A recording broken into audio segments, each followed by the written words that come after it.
మీనము వారికి కనుక చూసుకున్నట్లయితే మీకు గురువు వక్రత్యాగం అనేటువంటిది మీకు ప్రజెంట్ గురువు వక్రించి 4వ స్థానంలో ఉన్నాడు. వక్రగతి పోతుంది 11 మార్చి నుంచి జూన్ 1వ తేదీ వరకు 4వ స్థానంలో ఉంటాడు. తదుపరి పంచమ స్థానంలో వెళ్తాడు.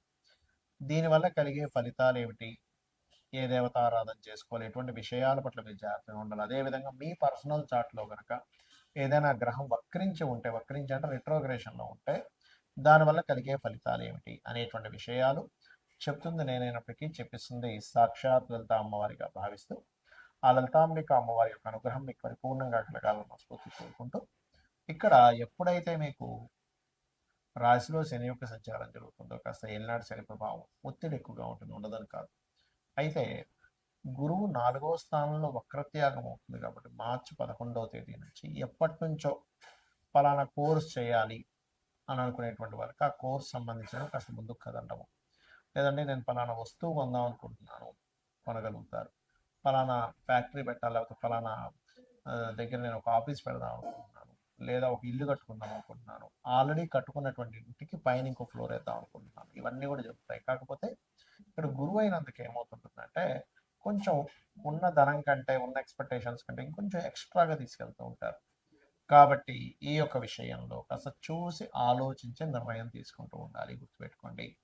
అలాగే మరొక విషయం ఏంటంటే ఇక్కడ పంచమ స్థానంలో గురువు వెళ్ళినందుకు అక్కడి నుంచి ఏమవుతుందంటే సంతానం కోసం చేసే ప్రయత్నం కొంత ఫలిస్తుంది. స్ట్రెస్ కూడా ఉంటుంది సంతానం విషయంలో, ప్రేమ వ్యవహారాల విషయంలో కూడా కొంత స్ట్రెస్ ఉంటుంది. సర్వసాధారణంగా మీకు ఏంటంటే లగ్నం నుంచి 6వ స్థానంలో కేతు సంచారం జరుగుతున్నందుకు పూర్వజన్మ కర్మస్థానంలో ఎప్పుడైతే కేతు ఉంటున్నాడో కేతు పూర్వజన్మ కర్మస్థానాన్ని నిర్ధారించే కారకుడవుతాడు. కాబట్టి ఎప్పుడైతే ఈ గణపతిని మీరు రెగ్యులర్గా ఆరాధన చేయడము, రాజరాజేశ్వరి అమ్మవారి యొక్క ఆరాధన చేయడము, మరియు ఏలినాటి శని యొక్క ప్రభావం ప్లస్ 12వ స్థానంలో రాహు ఉన్నాడు కాబట్టి మీరు విదేశాలకు వెళ్ళాలనేటువంటి ప్రయత్నం ఫలిస్తుంది ఇక్కడ. కాకపోతే రాశిలో శని ఉన్నందుకు విదేశాలకు వెళ్ళేటువంటి ప్రయత్నం మీరు ఫలించాలి అంటే మీరు రెగ్యులర్గా రోజుకి 2 సార్లు హనుమాన్ చాలీసా చేసుకోండి. ఏలినాటి శని ప్రభావం రాశిలో ఉన్నందుకు కాస్త మీరు ఏది కూడా నెగ్లిజెన్సీ, పెండింగ్ పెట్టడం, పోస్ట్ పోన్ చేయడం చేయకండి. ఎక్కువగా నిద్రపోకండి. యువకులు, చిన్నపిల్లలు, బాగా ఏజ్డ్ పర్సన్స్, అదేవిధంగా స్త్రీలకి ఇబ్బంది ఏమీ లేదు. ఇక మీరు నిత్యము కూడా కాస్త నువ్వులు దానంగా ఇవ్వడము, గోవులకు బెల్లం తినిపించడం చేయండి, అన్ని విధాలు బాగుంటుంది. అయితే మీ యొక్క పర్సనల్ చార్ట్లో ఏదైనా ఒక గ్రహం వక్రించింది అనుకోండి, అసలు మనకి మొత్తం 9 గ్రహాలలో అంటే రవిచంద్రులు ఎప్పుడు వక్రించవు, రాహుకేతువులు ఎప్పుడు వక్రగతిలోనే ఉంటాయి. అయితే ప్రత్యేకంగా వక్రించేటువంటి గ్రహాలు ఏమిటి అని చెప్పి చూసుకున్నట్లయితే గురువు, శని, కుజుడు, బుధుడు, శుక్రుడు, ఈ 5 గ్రహాలు. మన పర్సనల్ చార్ట్లో వక్రగతి చెందిన గ్రహానికి నాడీ ఆస్ట్రాలజీలో, భృగునంద నాడీ ఆస్ట్రాలజీలో ఒక విశేషమైనటువంటి అర్థం చెప్పారు. దానికి ఏమిటది?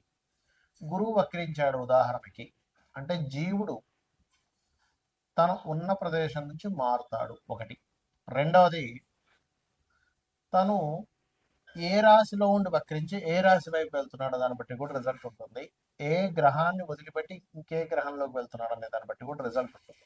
అక్కడ ఒక శుభగ్రహం ఉండి వదిలిపెట్టి పాపగ్రహం వైపు వెళ్తే ఇతను ఉన్న ప్రదేశం మారడం వల్ల, లేకపోతే కొన్ని వదిలేయడం వల్ల చాలా ఇబ్బంది పడతాడని అర్థం. అలా కాకుండా అంటే ఎలా అంటే ఇప్పుడు చూడండి, మనకి మంచి మనుషులు వదిలేసి అనవసరమైన దీంట్లో వెళ్తున్నాము అని చెప్పొచ్చు. ఏది శుభగ్రహంతో ఉన్నటువంటి గురువు వక్రించి పాపగ్రహం వైపు వెళ్తాయి. అలా కాకుండా పాపగ్రహంతో ఉన్నటువంటిది వదిలేసి శుభగ్రహం వైపు వెళ్తున్నాడు అనుకోండి, మీ లైఫ్లో ఖచ్చితంగా కొన్ని ఇబ్బందులు ఏవైతున్నాయో పోయి మళ్ళీ మంచి టైం వస్తుంది కూడా చెప్పొచ్చు. అయితే జూపిటర్ వక్రగతి అనేటువంటి పాస్ట్ లైఫ్ అని చెప్తుంది. ఏ గ్రహమైన వక్రగతి అంటే పూర్వజన్మల్లో కొన్ని దేవతా సంబంధించినటువంటివి, గురు సంబంధించినటువంటివి, అదేవిధంగా స్పిరిచువల్ రిలేటెడ్ సంబంధించినవి, గురువు సేవ సంబంధించినవి కొన్ని మీరు పెండింగ్లో ఉన్నారు, అవి మీరు తీర్చుకోవడానికి ఈ జన్మ ఎత్తారు అనేటువంటిది మీరు అర్థం చేసుకోవాలి. ఇక అంటే ఎవరికైనా గైడింగ్ చేయడం అనుకోండి, టీచింగ్ చేయడం అనుకోండి, ఇవన్నీ కూడా అనుకోండి. ఇక రెండవది శని గనక వక్రించాడు, ఇక్కడ కూడా మీరు శని అంటే కర్మకారకుడు, ఉద్యోగానికి కారకుడు కాబట్టి ఈ ఉద్యోగానికి కారకుడైన శని మీ జన్మజాతకంలో ఏ రాశిలో ఉన్నాడు, నీచంలో ఉండి వక్రిస్తే అంటే మేషరాశిలో ఉండి వక్రిస్తే నీచత్వం పోయినట్టు, తులారాశిలో ఉండి వక్రిస్తే ఉచ్చత్వం పోయినట్టు అనమాట. కాబట్టి ఉచ్చ నీచ స్థానాల్లో ఉండేటువంటి గ్రహాలు వక్రించినప్పుడు అది రివర్స్ ఫలితాలు ఇస్తాయి.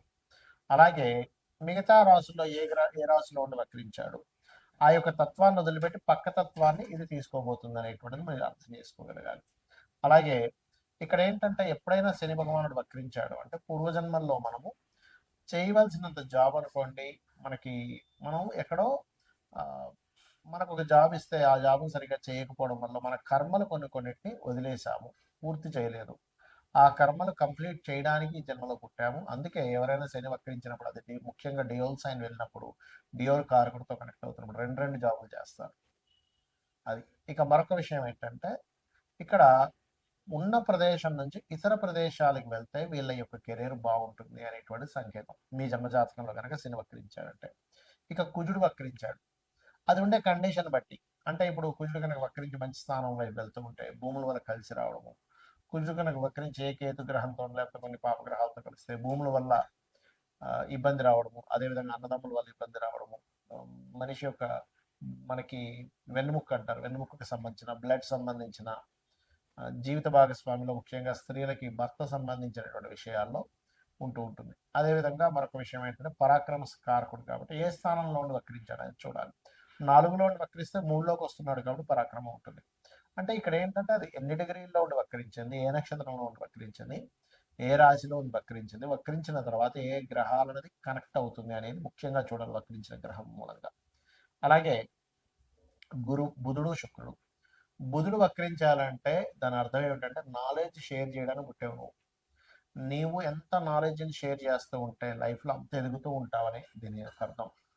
అదేవిధంగా పూర్వజన్మల్లో కొన్ని రిలేషన్స్ పోగొట్టుకొని మరలా ఆ రిలేషన్స్ కనెక్టివిటీ కోసం ఈ జన్మ ఎత్తడం జరుగుతుంది. బికాజ్ ఆఫ్ బుధుడు ఇస్ రిలేషన్స్ కారకుడు, ఇది ప్రధానంగా గుర్తుపెట్టుకోండి. ఇక శుక్రగ్రహం ఎప్పుడైనా సరే గుర్తుపెట్టుకోండి, శుక్రుడు భార్యాకారకుడు, ధనకారకుడు కాబట్టి ధనము ఉన్న ప్రదేశం నుంచి ఇతర ప్రదేశాలకు వెళ్ళడం వల్ల వస్తుందని చెప్పొచ్చు. లేదా ఇతర ప్రదేశాలకి వెళ్ళినప్పుడు కొంతమందికి ఇబ్బంది జరుగుతుంది. ఎప్పుడంటే పక్క రాశుల్లో కనుక అది వక్రించిన రాశి, అంటే ఉదాహరణకి మేషంలో వక్రించాడు, మీనంలోకి వెళ్తున్నాడు, ఉచ్చస్థానం వైపు వెళ్తున్నాడు.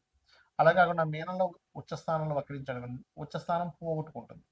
అదేవిధంగా ఏ రాశిలో అయినా శుక్రుడు వక్రించినప్పుడు ఆ వెనక రాశిలో ఉండే ప్లానెట్ ఏమిటి, ఆ వెనక రాశిలో ఉండే ప్లానెట్ యొక్క స్థితి ఎలా ఉంది కూడా చూసుకోవాలి. ఇక మీరు ఈ గ్రహాలు వక్రించినప్పుడు దానికి సంబంధించిన అంటే కొంతమందికి స్త్రీలతో, ఇప్పుడు శుక్రుడు అనుకోండి, స్త్రీలకు చేయాల్సిన కొన్ని బ్యాలెన్స్ ఉండిపోయాయి, అంటే చెల్లి అనుకోండి, భార్య అనుకోండి. అదేవిధంగా అందుకే కొంతమంది సప్తమంలో కనుక తన శుక్రుడు వక్రిస్తే జీవిత భాగస్వామి దూరంగా వెళ్ళడం, జీవిత భాగస్వామితో ఏదో కారణం చేత దూరంగా ఉండడం కూడా జరుగుతుంది లగ్న సప్తమాల్లో వక్రించినప్పుడు. ఇక ఇవన్నీ ఒక ఎత్తు అయితే మీ పర్సనల్ చార్ట్లో మనం గోచార ఫలితాలు ఎలా అయితే చెప్పుకుంటాం, పర్సనల్ చార్ట్లో ఉండేటువంటి లగ్నం నుంచి 12 భావాధిపతులు ఎలా ఉన్నాయో చూసుకోవాలి. అంతేగాని ఎల్నాడు శని వల్లే నాకు ఇబ్బంది వస్తుంది, కాల్సపు దోషం వల్ల ఇలా వస్తుందని అనుకోవడం కాదు. ఇవి చూసుకుంటూ మీకు సరే మీ జాతకం తెలుగుతుంది రెగ్యులర్గా రోజు లలితా సహస్రనామాల యొక్క శ్రవణం కానీ పఠనం కానీ చేయండి, ఖచ్చితంగా మీకు బాగుంటుంది. శ్రీమాత్రే నమః.